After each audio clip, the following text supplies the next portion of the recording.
Bing, bing, bong, bong. Hello, Internet, and welcome to part 2 of my review of Star Wars The Last Jedi. If you haven't seen part 1 yet, I suggest you go and give that a gander. That should be popping up on the screen any minute now. And if you have seen it, or you just really don't care, let's not waste any more time. Let's get right into it.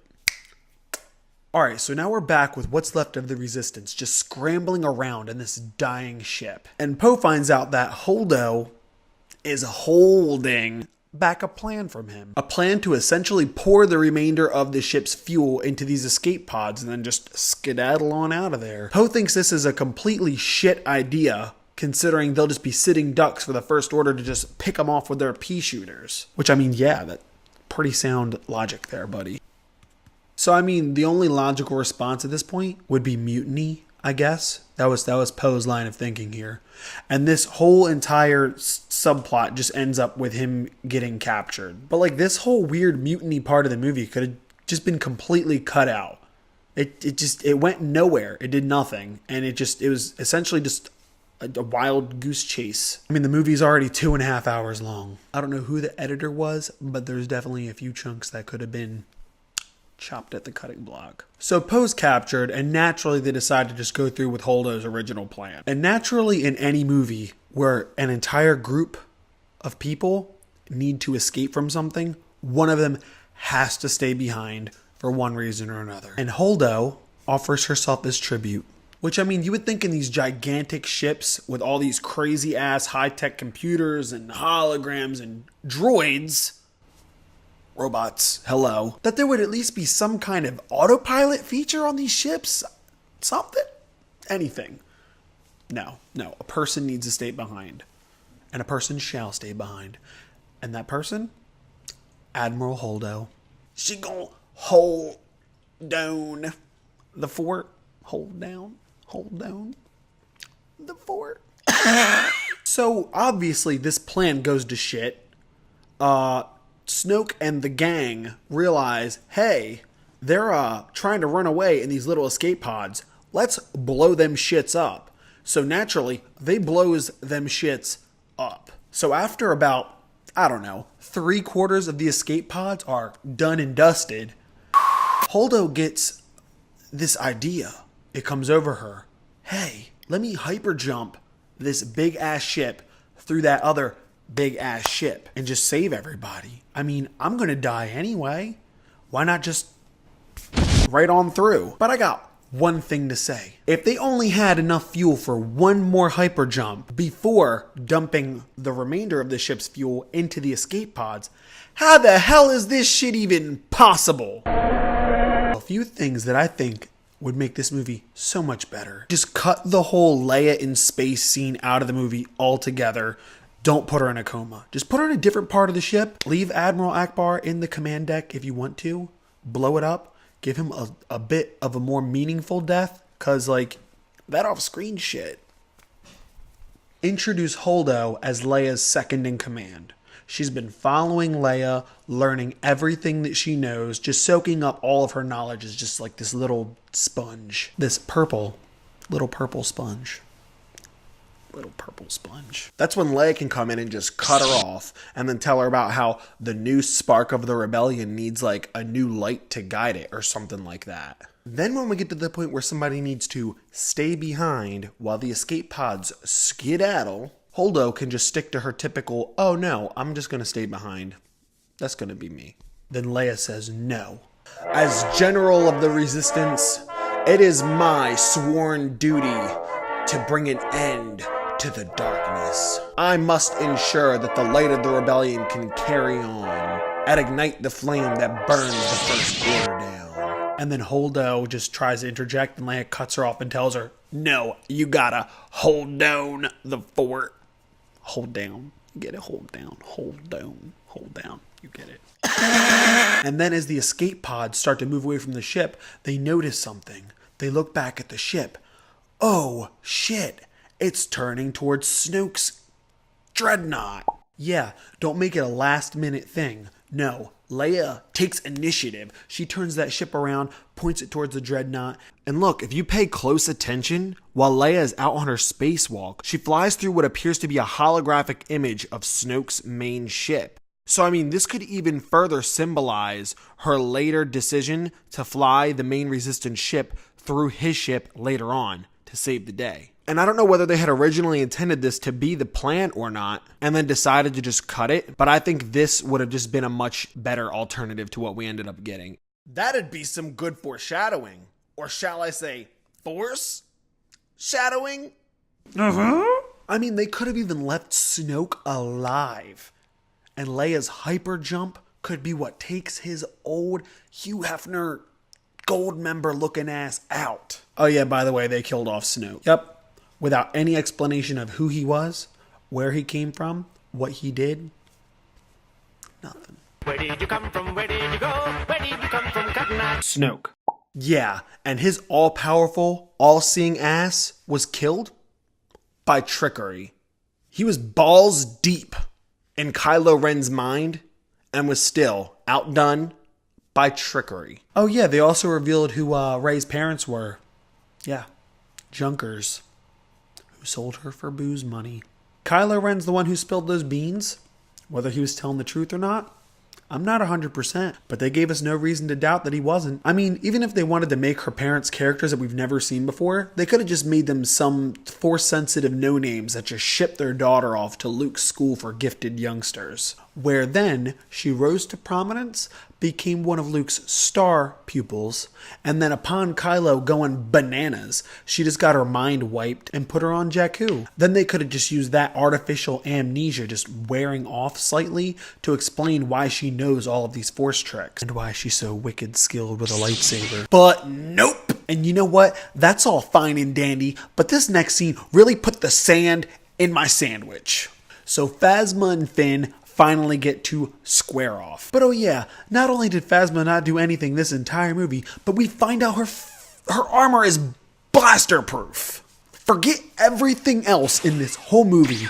Why does every stormtrooper not have blaster proof armor? Why aren't their ships made out of this shit? I mean, shit, with this kind of technology at their fingertips, just put that on everything? I put that on everything. There is no war, man.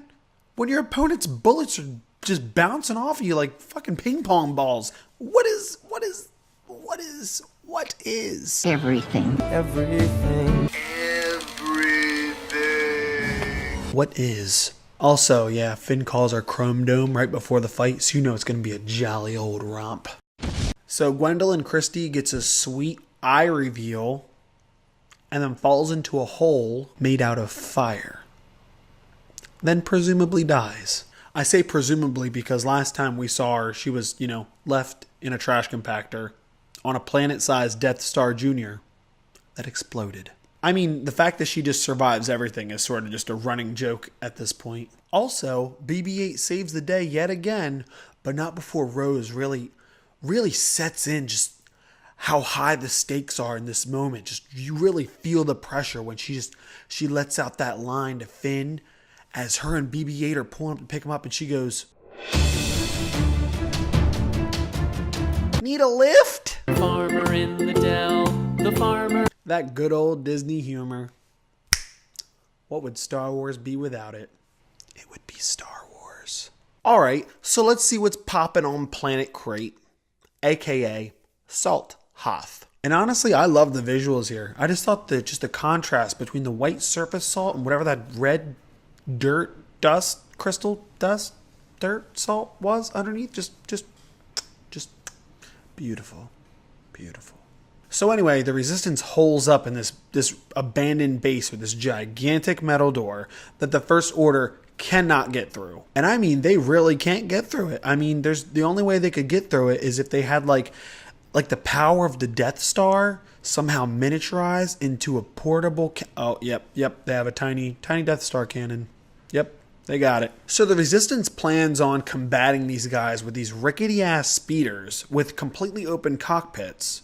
And their plan is to essentially just shoot down the cannon's throat and blow it up. I mean, on paper, that sounds pretty sound, right? So, I mean, naturally, these dudes are pretty outmatched in both manpower and firepower. It's not even a contest. All their dudes got blown up on escape pods on the way there. They have no guns. The First Order just has everything. So anyway, all the Resistance pilots are just flying around in serpentine formation, trying to combat the First Order to the best of their ability, but they're just still getting picked off left and right. And I mean, it's looking like a lost cause, to the point where even Poe says, yo guys, we gotta back off. And I mean, this is sort of a big deal after the whole beginning bombing run of the movie, where he's like, nah man, we gotta keep going. We gotta fight to the death. And Leia's like, nah dude, pull out. I'm giving you the order. So now it's a pretty good reflective moment for him to look back at the beginning of the movie and think, you know what? I learned my lesson. Let's pull out. I mean, I don't know where we're going to go, but let's pull out. So Poe is telling Finn and Rose, hey, we're going to back off this. Rose is like, okay, I got it. Finn, on the other hand, no deal, buddy. I'm going for the gold. My friends' lives are on the line. This is it. Final countdown. It's going down. Poe doesn't like that, so he doubles down on Finn's orders, and Finn just takes his headset off. He's like, nope, doing this for my friends. I'm doing it for my friends. So Poe and Rose back off, and Finn is just flying solo towards this giant Death Star cannon. So the entire time he's flying towards this thing in a straight line, I'm just thinking, man, you know, the First Order was really not having too much of an issue shooting these guys earlier when they were flying all crazy. Why can't they hit Finn? I mean, he's just flying in a straight line. Why? And on top of that, this dude's just flying straight through the laser that's coming out of this giant cannon. Like, his ship is in the laser. And it doesn't even have a roof over the cockpit. I mean, parts of the ship are melting. The guns are melting off. And, like, how is he not dead? There's no roof. Anyway, this entire time I'm just watching thinking, wow, is he really going to sacrifice himself for the cause? It's looking like it. And he is way too far out for anyone to save him at this point. I mean, everybody turned around and he kept going in the same direction, same speed, never slowed down, never second guessed. And I'm just thinking to myself at this point, wow, this is going to be such a powerful moment for the character of Finn. I mean, he's going to sacrifice himself for everyone else. And then out of nowhere, another salt speeder slams, just T-bones this guy right off his course. And I'm just thinking to myself, okay, no, now they're both dead. Whoever that was, they're both dead, because you don't just survive. It's like, imagine two flying go-karts going like, I don't know, over 100 miles per hour, just crashing into each other. Like, no, you're not going to save the other guy. That's it. You're dead. You're both dead. No. But of course, neither of them are dead. And it turns out that it was Rose who somehow turned her ship around from turning it around to begin with. Not only did she catch up with Finn, but she went past Finn in order to T-bone his speeder. And she's just laying there in the remnants of her crashed speeder, just babbling some forced romantic nonsense. And then she kisses Finn. I mean, there were no hints of romance throughout this entire movie. Not one. They were just two buddies going on a little adventure to a casino world to save all their friends. That was it. There was no budding romance there. I mean, just look at this face. That is a face of anguish and confusion. Maybe even a hint of disgust, but definitely not romance. No, not even close. He's like, don't kiss me. And also, why the hell did the First Order not shoot them while they were just standing there outside of their ships? They're just, like, watching them kiss? No, they were probably thinking, wow, that's forced. So Luke ends up on Crate, and he decides, hey, I'm going to step out onto the battlefield, create a distraction for my friends, so they can get the hell off of this planet. So back to Luke on the battlefield, he's not really there. It's like a weird Force astral projection, which I thought was a pretty cool new Force power. And if you really pay close attention, you can see that while Kylo's trying to hit him, Kylo's kicking up all this red dust and stuff with all of his moves that he's making. But Luke doesn't kick up any dust at all.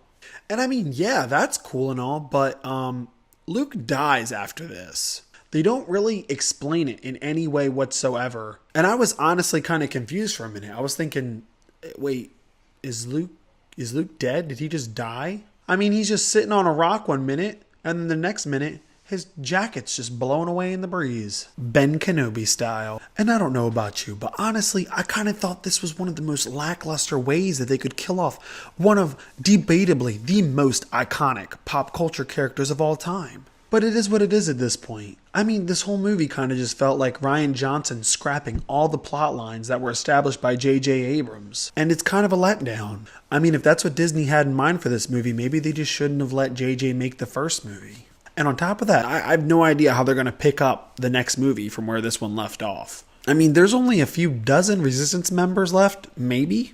And then they show the little slave children from Canto Bight telling a neat little story about Luke Skywalker. And then they get cut off by fucking Glargnark the Nutbuster because he can't go 15 minutes without screaming at kids. But while they're focusing on these kids, they're talking about the spark of the rebellion. And I mean, in the state that the rebellion's in right now, kind of implies they're leaning towards child soldiers. And that is not okay. I just think they left themselves in a really bad place. And honestly, I think that if this movie didn't have Star Wars in the title, that all of the people praising it would be singing a bit of a different tune. It's okay to be critical of the things that we love. And honestly, I want nothing but greatness for this franchise in the future. Believe me, I sleep with a Star Wars comforter on my bed. Luke and Leia keep my thick ass warm at night, okay? But as of right now, who knows? Oh yeah, but can we talk about how crazy some of these damn Star Wars products are? Disney has penetrated every single facet of the consumer market with Star Wars memorabilia. These products have just gone too far. I mean, look at this stuff. Oranges? A case for your tampons? I thought Star Wars was a space opera, not a period piece. I'm allergic to bad jokes. But seriously, we as fans need to draw the line. They're just taking our beloved franchise and pimping it out like an 11-year-old Taiwanese schoolgirl. Knock, knock. Who's there? Orange, you glad I didn't say Darth Vader? I'm literally killing myself. And I mean, even if you look closely at Luke's island, it kind of looks like a sneaker? Nike? Coincidence? I think not.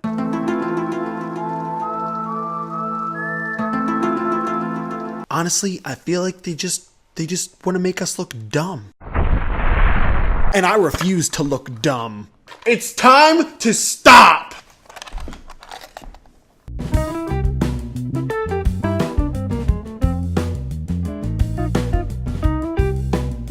I put that shit on everything.